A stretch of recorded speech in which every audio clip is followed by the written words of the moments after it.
Good afternoon. It's time for yet another NFL Bucky's Mill Day. This is your host, Mike C. And as always, the star of the show, it's Bucky. Say hi, Bucky. Bucky says hi. Well, not too much news is going on, but there's some.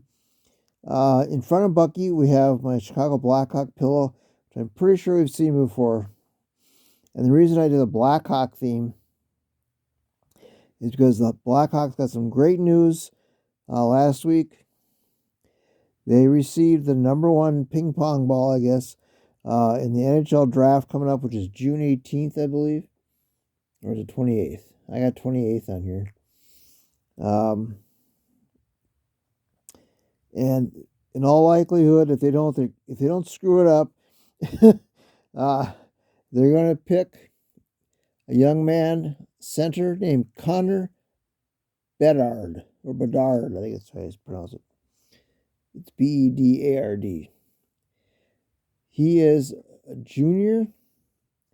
Played for the Regina Pats in Canada. In the Western Hockey League. He was born in Vancouver, I believe it said. And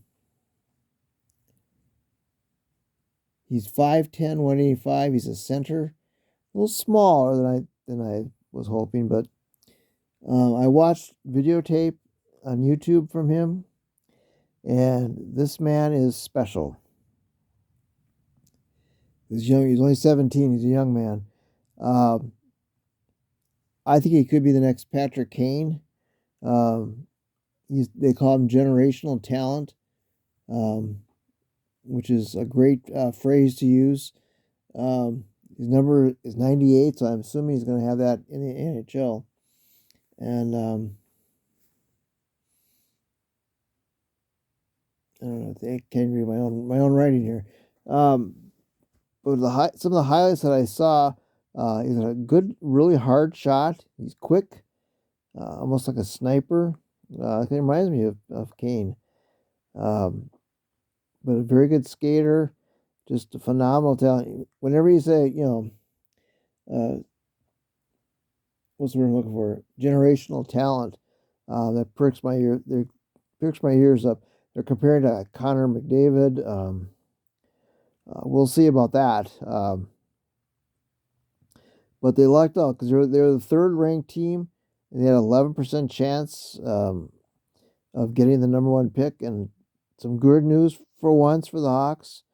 And so we'll see. I don't know any other players. So it's good they're going to draft him. Hopefully, I can't assume that they wouldn't, but I can assume they will. So congratulations to the Blackhawks, and that's why I got my pillow and my Blackhawk blanket behind Bucky, along with the Lions helmet. Just happened to be there. The Lions held a 3-day mini camp last week. Most of their players, there are some players that were not there. Jamar Gibbs was not there. He got a little ankle tweak, I believe. A couple injuries. A couple of running backs, had injuries, and that's to be expected. Nothing to worry about. Hendon Hooker is obviously not going to participate, but he is drawing rave reviews as far as leadership and wanting to learn the playbook and stuff like that. So that's good to see. A couple players that have turned some heads in the what do you call them, I can't think of the word. I'm drawing a blank, Bucky. The 3-day mini camp. The tight end, Sam Laporta, apparently caught everything thrown his way. His good route running, and really impressed the coaches. So that's good. So I don't think they needed him, but you got him, so you have to embrace him.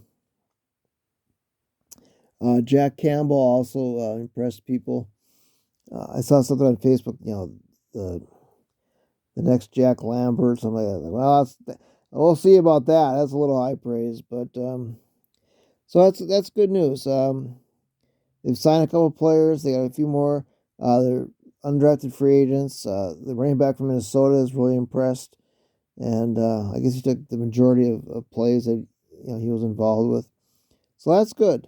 Build depth. You need depth. There's still talk, rumors, I'm not sure how serious, but of trading for Quinnen Williams from the Jets. It cost them at least a first round, maybe a second first rounder. I don't know. That's a lot to give up.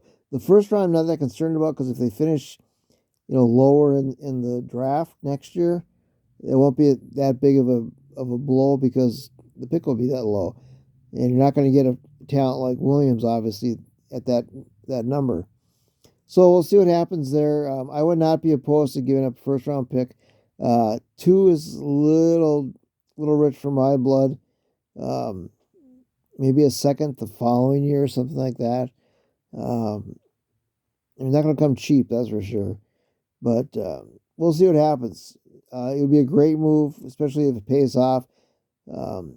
With a Super Bowl win, and I don't care what they could sell a franchise. I don't care, but that's putting kind of all your eggs in one basket. But it's a huge risk, but it might be worth it.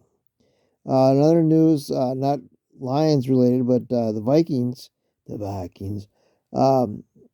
planning to release Dalvin Cook. They're fine. Running back now, his stats have gone down the last few years. I think he's still a very good running back. And so we'll see what that, Carlo's not happy about that, but they also traded their outside linebacker, a very good 3-time Pro Bowler, Za'Darius Thomas. And so I'm not sure why they did that because they got very little in return. They had to give up a couple more picks. So that was a little curious. And their defense is already shaky, so But not a lot of news right now in the NFL because it's a down season. I never did get my newspaper with the draft recaps. I'm disappointed in that. I went Thursday to the local grocery store that carries it and didn't have any. So I was like, darn it. But so like I said, what I'm going to do is buy. I don't think I've ever bought one before. Like I said, the actual college magazine, and because I never did find my stuff, like I said, a black hole happened. I don't know where it is, but so we'll get informed. Don't worry about it. But that's fine, and hopefully I'll have some extra pictures that I could use. If not, Pinterest is always available where I got most of them this year. So that's coming up. That'll probably be a prop that we'll use because we never used it before. And of course, next year's NFL magazine, that's not for quite a while yet. It's like 110 days, something like that, till the season starts. Lions and Chiefs, I'm really looking forward to that. I still can't believe they actually were chosen for that, but that's good. You get a lot of hype, and we'll see. See if they can pull off I don't say a miracle, but an upset for sure. And but the best time to face them is right out of the gate, because you have established. And of course, neither team has established anything, obviously. So we'll see, but we got a long time before that happens. And baseball, I mean, the Reds are losing, but they're not as bad as I thought they were. They're in like 4th place in the Central, like 4.5 games behind, something like that, which is not terrible. It seems like when they lose big. But they're not the worst team, obviously. So we'll see how they're doing. The manager still gets a lot of criticism, and rightly so. Last week's video did 11 views, which is not great. But again, it's kind of a lull after all the the draft and stuff like that. But that's fine. That's not a bad amount. The week before I actually got a like, which surprised me. So we'll keep making them. People enjoy them, and that's fine. Like I said, I may make them for myself and for Bucky. And if people like them, that's a bonus. So, and if they're fun to make, and I like to get them out there, just give my opinion on stuff. Otherwise, there's not too much else going on. The weather's been crappy lately. Like today, it's overcast, a little drizzle. It's just not very nice though, so you can't really go for a walk. Can't take Suki out for a walk. But we'll get through this. I'm gonna have lunch after this is done. Got kind of a late start, kind of, was looking at her stuff and I'll wait till 1:30 and I'll wait till 2 o'clock. And but I think I get it out because it takes a while to download, and I want to make sure everything gets out there as long as possible. And but other than that, Bucky, there's really not much going on. It's at 10 minutes. I can't think of anything else offhand. Nope, that's it.